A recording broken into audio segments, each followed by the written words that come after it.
आज मसला ये है कि अहले बैत की मजालिस में तो सब आ रहे हैं, लेकिन हमारा तर्ज ज़िंदगी, हमारा लाइफ स्टाइल ऐसा रही जैसा अहले बैत देखना चाहते हैं। इमाम ज़माना भी यही चाहते हैं कि आज लोगों ने कहा जब मौला का वजूद ऐसे खैर व बरकत है, जब खुदा के रहा है, लेकिन एक शर्त लगा दी, इन कुंतुम मुमिनीन, जब तक तुम्हारे दिलों में ईमान दाखिल नहीं हो जाता तो मौला का वजूद भी तुम्हें खैर नहीं दे सकता, बरकत नहीं दे सकता। फ़ज़ाइल पढ़ो, लेकिन ये वजूद तब खैर और बरकत देगा जब दिलों में ईमान आ जाए। एक लुबनान का डॉक्टर है, कहता मेरे बाप किसान है, उसने बड़ी मेहनत करके मुझे ऑस्ट्रेलिया भेजा, मैं डॉक्टर बना, MBBS डॉक्टर। जब वापस आया तनख्वाह अच्छी थी, पढ़ा लिखा था, लेकिन कहता है ज़िंदगी के कुछ ऐसे मसाइल आए कि उन मसाइल की वजह से मैं ख़ुदकुशी करने चला गया। मैंने जहर लिया, पॉइज़न लिया, घर आया, जहर को खाना चाहा, लेकिन दरवाजे पे दस्तक हुई। जब दरवाज़ा खोला तो मेरे बचपन का दोस्त घर में दाखिल हुआ। वो जैसे घर में आया, उसने मेज़ पे जहर को देखा, कहा दोस्त ये क्या कर रहे हो? का ज़िंदगी के मसाइल ने तंग कर दिया, परेशानियों और आलाम ने हैरत में डाल दिया, बस यही रास्ता था कि मैं जहर खा के ख़ुद को ख़त्म कर दूँ। कल लेकिन वो पढ़ा लिखा ज़्यादा नहीं था, लेकिन उसमें रूहानियत की ताकत बहुत ज़्यादा थी, स्पिरिचुअल पावर बहुत था। आज बच्चों को A-लेवल पढ़ाइए, O-लेवल पढ़ाइए, लेकिन उसके साथ साथ उनके रूह को भी बुलंद कीजिए। आज सारी तवज्जो इस पर है कि बच्चों को इंजीनियर बनाना है, डॉक्टर बनाना है। हाँ बनाइए, अहले बैत मना नहीं करते। फरमाया रब्बना आतिना फिद दुनिया हसना व फिल आखिरत हसना। जितना उसकी स्कूलिंग का ख्याल करते हो उतना ही उसकी आखिरत का ख्याल करो कि ये कदर है, ये एहसास है कि भाई मेरा बच्चा महंगे स्कूल में पढ़ रहा है, महीने की फीस 20,000 दे रहा हूँ, 10,000 दे रहा हूँ, तो माल दुनिया की खातिर ये माँ उठना नहीं चाहती, ये बाप उठना नहीं चाहता, लेकिन सुबह को अपने बच्चे को टाइम पे उठाता है। यानी इसकी दुनिया की तो फिक्र है, लेकिन यही बच्चा आखिरत में नमाज न पढ़ने की वजह से जब जहन्नुम में जाएगा, इसका पूरा बदन जहन्नुम की आग में जलेगा। कि कब्र की पहली रात मौला फरमाते हैं इतना फिशारे कब्र होता है कि हड्डियों से माँ का दूध निकलने लगता है, लेकिन इस बच्चे को नमाज के लिए नहीं उठाना, इस बच्चे को स्कूल तो भेजना है, डॉक्टर तो बनाना है, इंजीनियर तो बनाना है, लेकिन मौला फरमाते हैं वो अली का शिया नहीं जिसके वजूद में गैरत इलाही नहीं। बच्चियों का हिजाब का ख्याल रखा करो, उनकी इफ़्फ़त का ख्याल रखा करो। कि मजलिस हुसैन में आकर इस बात पर रोया जाता है कि बीबी ज़ैनब की चादर को लूटा गया, लेकिन अपनी बच्चियों के हिजाब का ख्याल न रखें, अपने बच्चों की गैरत का ख्याल न रखें। फरमाइए कब होगा? जब तुम्हारे ज़मीर बेदार हो जाएंगे, जब तुम्हारे दिलों में ईमान दाखिल हो जाएगा। अब इस डॉक्टर को समझाने लगा रूहानी तरीके से, मोटिवेशन की, या अपनी खुदकुशी से मुंसरिफ हो गया। एक मरतबा सुबह हुई, घर गया, अपने बाप को यह डॉक्टर कहता है कि बाबा आपने तो मुझे कुछ पढ़ाया ही नहीं, आपने तो मुझे कुछ सिखाया ही नहीं। तो बाप गुस्से में आकर कहता है अरे एहसान फरामोश, मैंने इतने पैसे खर्च किए, इतना बड़ा डॉक्टर बना, आज इतने पैसे कमा रहा है, इसकी बजाय कि मेरा शुक्रिया अदा करता, आज ये कहते हो कि मैंने तुझे पढ़ाया नहीं, मैंने तुझे सिखाया नहीं। कि बाबा आपने जितना कुछ मुझे पढ़ाया था, अगर कल रात में जहर खा लेता मेरा जनाजा आपके सामने होता। कहाँ गया पढ़ना, कहाँ गया लिखना, कहाँ गई जॉब्स। लेकिन कहता है ऐ काश वो मेरा दोस्त आपसे मिलता और मैं आपसे मिला था, वो ज़्यादा पढ़ा लिखा नहीं था, इतना बड़ा डॉक्टर इंजीनियर नहीं था, लेकिन अल्लाह ने उसके अंदर रूहानियत की ताकत रखी थी। कितने मसाइब व आलाम है अहले बैत पे। अहले बैत ने कभी खुदकुशियाँ नहीं की, वो कभी डिप्रेशन में नहीं गए, वो कभी परेशानियों में नहीं गए। हम क्यों परेशान हो जाते हैं? क्योंकि हमारी रूहानी ताकत बहुत कम है, हमारा स्पिरिचुअल पावर बहुत कम है। मैं कहूँगा मौला ये ताकत कैसे बढ़ेगी, ये पावर कैसे बढ़ेगा, ये रूहानियत कैसे बढ़ेगी? तो यही आयत अला बिज़िक्रिल्लाह तत्मइन्नुल क़ुलूब, फरमाया हमेशा अपनी ज़बानों को ज़िक्र परवरदिगार आलम में मशगूल रखा करो। आज ये ज़बान ज़िक्र खुदा में मशगूल नहीं। देखिए अज़कार का बहुत फ़ायदा है, ज़िक्र खुदा इंसान को याद खुदा में रखता है। आज मसला ये नहीं कि किसी को ये नहीं पता कि नमाज वाजिब है कि नहीं, रोज़ा रखना वाजिब है कि नहीं, और हम मिंबर से सदियों से ये चीखते रहें कि रोज़ा रखो, नमाज पढ़ो। मसला ये है कि नौजवान को यही नहीं पता कि मैं रोज़े के करीब क्यों नहीं जा रहा, मैं नमाज के करीब क्यों नहीं जा पा रहा, क्योंकि इसे हकीकत नमाज का नहीं पता, हकीकत रोज़े का नहीं पता। उलमा बड़ा अच्छा जुमला फरमाते, फरमाया अगर कोई इंसान इबादत के करीब नहीं है, इसकी वजह यह है कि इसकी तौहीद कमज़ोर है। अगर तौहीद मजबूत हो जाए तो आपकी इबादतें सही हो जाएं। देखिए उसूल दीन में तकलीद वाजिब नहीं। क्यों वाजिब नहीं? कि फरमाया अगर खुदा को मानो तो अक्ल के ज़रिए से मानो। आज अगर बच्चा बाप से पूछता है बाबा खुदा है, तो जब बाप को नहीं पता वो बच्चे के लिए कैसे साबित करेगा? जब बच्ची अहमियत हिजाब अपनी माँ से पूछती है, जब माँ को नहीं पता, ये बच्ची को क्या बता पाएगी? जब किस इंसान को ज़ियारत करबला की अहमियत का पता ना हो, फरमाया वो ज़ियारत तो करने जाएगा लेकिन वो मारिफत हासिल नहीं कर सकेगा। कि पिछले साल मैंने ये जुमले कहे थे कि हमारे उस्ताद फरमाते हैं, फरमाया जब तू करबला जाते हो तो नीयत क्या करते हो?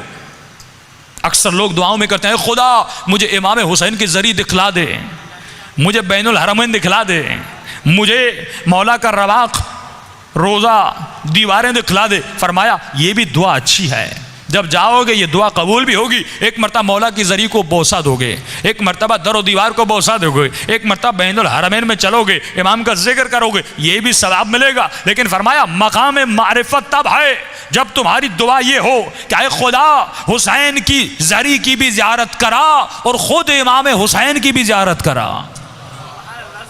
आज कितने मोमिनीन हैं जिन्होंने खुद ज़ात हुसैन इब्न अली की ज़ियारत की हो? आज कितने मोमिनीन हैं जिन्होंने खुद इमाम ज़माना की ज़ियारत की हो? भाई हम क्यों नहीं कर पाते? फरमाया क्योंकि निजासतों से भरे हुए हैं। जब तक रूह बुलंद नहीं होता, जब तक इसकी परवाज़ बुलंद नहीं होती, फरमाया तब तक ज़ियारतें नहीं होती। हम कितने ख्वाब देखते हैं, कभी पैसे वाले बन गए, कभी कहाँ पे सैर करने गए, कभी किसी से मिलने गए। जब ख्वाबों में ये रूह हर जगह जा रही है तो हुसैन इब्न अली की ज़री की तरफ क्यों नहीं जा रही? जबकि इश्क भी है। पिछले साल मैंने एक मिसाल दी थी ना, अगर कोई बच्चा कराची से ऑस्ट्रेलिया चला जाए पढ़ने के लिए और 1 साल गुजर जाए, अपने वालिदैन को फ़ोन न करे, ईमेल न करे, कोई मैसेज न दे, 1 साल के बाद वापस आए और अपनी माँ को कहे अम्मा मैं आपसे बड़ी मोहब्बत करता हूँ, बाबा मुझे आपसे बड़ा प्यार है, तो बाप कहेगा तू झूठ बोल रहा है। अगर इतनी मोहब्बत थी तूने कोई SMS नहीं किया, तूने कोई ईमेल नहीं किया, पूरा साल गुजर गया, तूने मुझे एक फ़ोन तक नहीं किया, तो तू झूठ बोल रहा है। मोहब्बत का तकाजा है कि इर्तिबात होना चाहिए, मोहब्बत का तकाजा है कि राबिता होना चाहिए, मोहब्बत का तकाजा है कि दीदार का तकाजा हो, कि जिससे इंसान मोहब्बत करता है उससे बात करना चाहता है, उसे देखना चाहता है, उसे गले लगाना चाहता है। फरमाइए मोहब्बत का तकाजा है। तो ये कैसा शिया है कि 60 साल गुजर गए लेकिन अभी तक अपने मौला को नहीं देखा? ये कैसा शिया है कि 25 साल जिंदगी गुजर गई लेकिन अभी तक अपने इमाम ज़माना के चेहरे को नहीं देखा? हम दुनियावी मोहब्बत जिससे करते हैं, कितने SMS करते हैं, पैकेजेस ख़त्म हो जाते हैं लेकिन हमारे रवाबित ख़त्म नहीं होते। लेकिन वही मौला, वही आका जो पर्दे गायब में है, हमने कितना राबिता अपने मौला के साथ मुहकम किया, कितना राबिता अपने इमाम से बनाया। देखिए मकसद ज़हूर इमाम क्या है? एक ही मकसद है कि मौला की हुकूमत कायम हो जाए। यही मकसद है ना कि दुनिया में हुकूमत महदवी कायम हो जाए और हम मौला को उस हुकूमत के कायम करने में मदद करें। कि दुआ करते खुदा हमें इमाम के आवान और अंसार में शरीक फरमा। अंसार यानी मदद करने वाला। तो इंतज़ार का मकसद ये है कि हम किसी बस स्टॉप पर बैठ जाएं और इंतज़ार करें कि ट्रेन कब आती है या बस कब आती है। फरमाया इमाम का इंतज़ार ऐसे नहीं करना कि मोमिन हाथ पे हाथ रख के बैठ जाए, इमाम कब आते हैं। फरमाया नहीं, अब जुमला सुनिएगा। फरमाया हुकूमत इमाम के कायम होने से पहले तू खुद एक हुकूमत कायम कर। हुकूमत इमाम के कायम होने से पहले आप खुद एक हुकूमत कायम करिए। फिर आप सवाल करें क़िबला मैं न सदर हूँ, न वज़ीर आज़म हूँ, न फ़ौज का जनरल हूँ, मैं हुकूमत बनाऊँ तो कैसे बनाऊँ? तो कहा ठीक है, हुकूमत वही बना सकता है जिसके पास इख्तियार हो। जितना इख्तियार उतनी हुकूमत। सदर के अपने इख्तियारात हैं, MP MNS के अपने इख्तियारात हैं, नाजिम के अपने इख्तियारात हैं। फरमाया तुम्हारा इख्तियार जहाँ तक है वहाँ तक इमाम ज़माना की हुकूमत बना। अगर घर में इख्तियार है तो अपने घर में इमाम की हुकूमत कायम कर। अगर बेटे का इख्तियार है तो बेटे पे हुकूमत कायम कर। कहते क़िबला बीवी नहीं सुनती, औलाद नहीं सुनती, बेटे नहीं सुनते, बेटियां नहीं सुनती, ठीक है, लेकिन तुम्हारा इख्तियार तुम्हारे वजूद पर तो है। किसने आपको मजबूर किया हुसैन की मजलिस में आने के लिए? किसी ने नहीं किया, आप खुद आए। मेरा इख्तियार मेरे हाथों पर है, हाथ बुलंद होते हैं। मेरा इख्तियार मेरी आंखों पर है, आंखें खुली हुई हैं। आपका इख्तियार आपके कानों पर है, आपकी ज़बान पर है, आप बोलते हैं। फरमाया तुम्हारा इख्तियार तुम्हारे वजूद पर है। इमाम ज़माना की हुकूमत के कायम करने से पहले खुद अपने आज़ा व जवारिह पर मौला की हुकूमत को कायम कर। आज मसला यह है कि मेरी आंखों पर मौला की हुकूमत नहीं है, मेरे हाथों पर मौला की हुकूमत नहीं, नौजवानों के जहनों पर मौला की हुकूमत नहीं, हमारे कदमों पर मौला की हुकूमत नहीं, तो फिर इस मजलिस का कोई फायदा नहीं। कि इमाम फरमाते हैं हम हर मजलिस में आते हैं लेकिन हर मजलिस से राजी नहीं होते। फरमाया मौला आप किस मजलिस से राजी होते हैं? फरमाया जिस मजलिस में मोमिन आए और जब रात को घर जाए तो अपने वजूद के अंदर किसी तब्दीली का एहसास करे। आज मसला यह है कि हमने दीन को समझा नहीं, अक्ल और अक्लानियत से दीन को समझना है। मैं खुदा से शुरू करता हूँ, तौहीद को समझने के लिए अक्ल की ज़रूरत है, तकलीद की ज़रूरत नहीं। कि आज बुजुर्गों को नहीं पता कि खुदा क्या है, यानी जिसकी तौहीद कमज़ोर उसकी इबादत कमज़ोर, जिसकी तौहीद कमज़ोर उसकी नमाज कमज़ोर, जिसकी तौहीद कमज़ोर उसकी मजलिस कमज़ोर, जिसकी तौहीद कमज़ोर उसकी खिताबत कमज़ोर। ये तौहीद एक ऐसी चीज़ है जो बुनिया इस्लाम है, जो इब्तदा इस्लाम है। अगर तौहीद मजबूत नहीं तो विलायत मजबूत नहीं, अगर तौहीद मजबूत नहीं तो नबूवत मजबूत नहीं। आज मसला ये रही कि मिंबर से आने वाले, गुलू करने वाले, गलत बातें करने वाले, क्या वो अल्लाह को नहीं मानते? वो भी कलमा ला इलाहा इल्लल्लाह पढ़ रहे हैं लेकिन उनका कलमा तकलीदी है, तहकीकी नहीं है। आज अक्सरियत उन लोगों की है जिन्होंने खुदा को समझा ही नहीं, खुदा को स्टडी किया ही नहीं, अपने रब को सजदा तो कर रहे हैं लेकिन ये एहसास नहीं कि मैं किसे सजदा कर रहा हूं। लेकिन जुमला सुनिए मेरे चौथे इमाम का, फरमाया ऐ खुदा अना अकल्लुल अकल्लीन बल अकल्लु मिन ज़र्रा। मेरे चौथे इमाम फरमाते हैं ऐ खुदा मैं सबसे छोटा हूं बल्कि मैं एक जर्रे से भी छोटा हूं। अब इसको समझाने के लिए यूट्यूब पे जाइए, एक वीडियो बड़ी अच्छी बनाई है कि इंसान की आंख से शुरू करते हैं। यह आपकी आंख में एक नुक्ता है जिससे आप देख रहे हैं, हम नुक्तों का मजमुआ है। आपकी आंख में एक नुक्ता है, आप जूम आउट करिए फिर इंसान नजर आता है। IRC इमाम बारगाह में आपका वजूद बैठा हुआ है। आप इन तमाम लोगों में शायद कोई हैसियत रखते हों, शायद कोई जुस्सा, कोई जिस्म रखते हों, लेकिन अगर मैं जूम आउट करूं तो इमाम बारगाह के अंदर आप बहुत छोटे हो जाएंगे। ये इमाम बारगाह कराची के अंदर बहुत छोटा है, ये कराची सिंध के अंदर बहुत छोटा है, ये सिंध एशिया के अंदर बहुत छोटा है, ये एशिया इस दुनिया के अंदर एक नुक्ता है, ये दुनिया आलम गैलेक्सी में एक नुक्ता है। यहाँ तक कि नज़र भी नहीं आती, जितना ऊपर चले जाएं। आपकी गैलेक्सी में 9 सितारे हैं, इसके अलावा और गैलेक्सीज हैं, उनके अपने चांद है, उनका अपना सूरज है। तो जितना जूम आउट करते जाएंगे तो आपको ये दुनिया एक जर्रा नजर आएगी। अब मौला फरमाते हैं खुद को तलाश कर, इन तमाम जर्रात में तू कहाँ है? हमारा वजूद क्या है इन तमाम जर्रात में? कुछ भी नहीं। अकल्लुल अकल्लीन बल अकल्लु मिन ज़र्रा, है खुदा मैं एक जर्रे से भी छोटा हूं। अब मौला फरमाते हैं अपनी मंजिल और मकाम को समझ कि तू कितना छोटा है कि अल्लाह की हस्ती और कायनात के सामने तेरा वजूद कुछ भी नहीं है। लेकिन वो खालिक कायनात अपने बंदे को कहता है कि आजा मेरी दरबार में, नमाज पढ़ और पढ़ अल्हम्दुलिल्लाह रब्बिल आलमीन। ऐ खुदा तमाम हम्द सना है उस रब के लिए जो आलमीन का रब है। कहा कहाँ जर्रा, कहाँ खालिक जर्रा। लेकिन ये रब कहता है आओ मुझसे बातें करो। अब मौला फरमाते हैं कितना मुतकब्बिर है ये इंसान, कितना मगरूर है ये इंसान। जब अजान की आवाज़ आती है हय्या अलस सलाह, हय्या अलल फलाह, ये अपने कारोबार को नहीं छोड़ता, ये अपने काम को नहीं छोड़ता, ये गुरूर में आ गया। फरमाया अल्हम्दुलिल्लाहिल्लज़ी लबिसल इज़्ज़त वल किब्रिया, शुक्र है उस खुदा का जिसने इज़्ज़त और किब्रिया का लिबास पहना। फरमाया अजीज़ अगर है तो वो, मुतकब्बिर अगर है तो वो। फिर फरमाया लबिस है, मौला के जुमले बड़े अजीब हैं, जिसने लिबास पहना। आप कहते किबला ये अबा कबा सिर्फ आपको जचती है। मिसाल के तौर पर मैं कहूँ ये टी शर्ट आपको जचती है, ये कोई और पहने तो उस पर नहीं आएगी। मौला फरमाते हैं लिबास किबरियाई और इज्जत अगर किसी को जचता है तो बस खुदा को, और किसी को ये ज़ैब तन नहीं है, बस परवरदिगार आलम के लिए। फरमाया अजीज़ वो है। का मौला हम क्या हैं? फरमाया हम जलील हैं।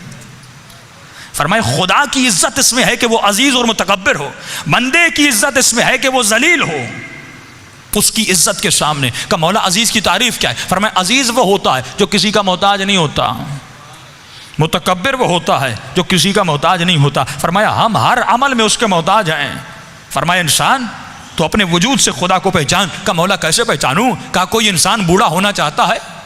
कोई बूढ़ापे की तरफ जाना चाहता है? कोई नहीं जाना चाहता। हम तो रंग लगा लगा कर अपने बालों को काला करते हैं, अपनी दाढ़ियों को रंग लगा लगा कर दुनिया को ये दिखाते हैं अरे मैं जवान हूं। लेकिन फरमाया वो तुझे बुढ़ापे की तरफ ले जाता है ताकि तुझे एहसास दिलाता है कोई है तेरे वजूद में, तेरे वजूद में तेरे अंदर तब्दीली लाने वाला, कोई है तुझे बुढ़ापे की तरफ ले जाने वाला। वो कौन है? तेरा रब है। फरमाया अपने रब को पहचान, अपने खुदा को पहचान। और वही परवरदिगार आलम रसूल खुदा जब जगह से गुजर रहे हैं, एक बूढ़ी खातून है चरखा चला रही। देखिए अकाइद में फरमाया क़यामत के दिन जब खुदा बंदे से ये पूछेगा तुमने मेरा कलमा क्यों पढ़ा, यही इंसान जब मर जाता है इसे हिला हिला कर समझाया जाता है, इस्मा वाफ हम मन रब्बुक, तेरा रब कौन है, मन किताबुक, तेरी किताब कौन है, मन इमामुक, तेरा इमाम कौन है, कम मौला, इसे हिलाया क्यों जाता है, जबकि पूरी जिंदगी कलमा पढ़ा, पूरी जिंदगी नमाज पढ़ी, पूरी जिंदगी अल्लाह का नाम लिया, लेकिन हिला हिला के बताया जा रहा है। मौला फरमाते हैं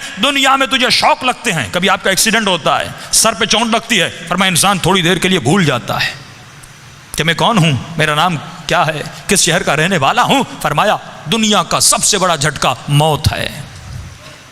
जब मौत का झटका आता है फरमाया इंसान सब कुछ भूल जाता है, इसे हिला हिला कर बताया जाता है तेरा रब कौन है, तेरा आका कौन है, तेरा मौला कौन है, तेरी किताब कौन है। फरमाया जब क़यामत के दिन सवाल किया जाएगा कि इंसान तुमने मेरा कलमा पढ़ा तो क्यों पढ़ा, अगर इसने ये कहा कि परवरदिगारा मैंने तुम्हारा कलमा इसलिए पढ़ा क्योंकि मेरे बाप ने कहा, मेरी माँ ने कहा, मस्जिद के मौलाना ने कहा, मेरे मोहल्ले ने कहा, मेरे माहौल ने कहा, अल्लाह की आवाज़ आएगी, ये दलील काबिल कबूल नहीं, क्योंकि मुझे अकाइद में तकलीद आबाओ अजदाद पसंद नहीं है। अगर तुम ये दलील लाओगे कि मैंने आबाओ अजदाद की वजह से ऐ खुदा तुझे माना, तो फरमाया वो बुत परस्त भी यही कहेगा ऐ खुदा मैं बुत परस्त बना अपने आबाओ अजदाद की वजह से,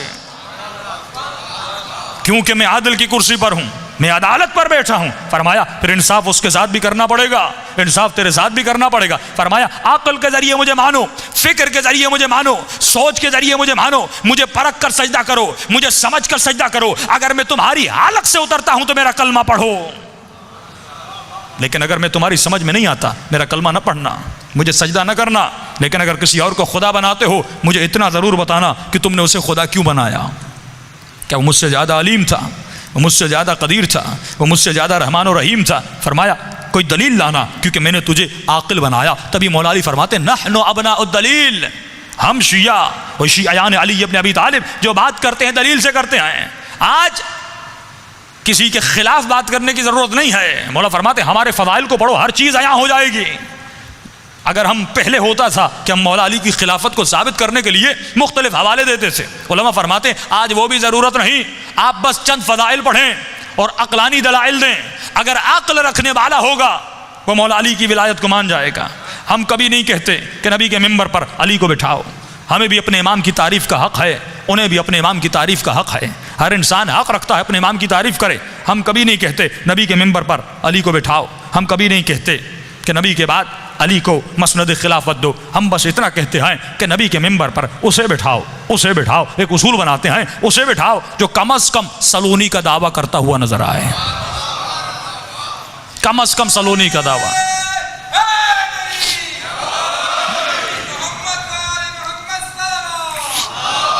अल्लाहुम्मा सल्ली अला मुहम्मद व आले मुहम्मद, जो कम अज़ कम सलोनी का दावा करे। हमारा खुला चैलेंज है भाई, हम तो आपके इमामों को मानने के लिए भी तैयार हैं और अपने इमामों की इमामत से दस्तबरदार होने के लिए भी तैयार हैं, लेकिन हमारी एक शर्त है, कोई ऐसा इमाम लाओ जो अली से बेहतर हो। सिफात में जाते हैं, सिफात खुदा भी कहता है जिस भी खुदा को मानना है मानो, सजदा करना है करो, लेकिन कोई ऐसा खुदा लाओ जो मुझसे बेहतर हो, जो मुझसे ताकतवर हो, जो मुझसे ज़्यादा कदीर व अलीम व बसीर हो। कायनात ने कोई ऐसा खुदा नहीं लाया, बस वही परवरदिगार आलम था। तो हम भी यही कहते हैं कि अगर कोई इमाम लाना है हम उस इमाम की इमामत की बैत करने के लिए तैयार हैं, लेकिन कोई ऐसा इमाम लाओ जो शुजाअत में अली से ज़्यादा हो, जो इल्म में अली से ज़्यादा हो, जो ज़ुहद व तक़वा में अली से ज़्यादा हो, जो शुजाअत में हुसैन इब्न अली से ज़्यादा हो। कोई नहीं ला सकता। दूसरा खुला चैलेंज है कि भाई आपके इमामों के उस्ताद मिलते हैं, लेकिन हमारा चैलेंज है हमारे 12 इमामों से कोई उस्ताद ढूंढ के बताओ। ये अल्लाहुम्मा सल्ली अला मुहम्मद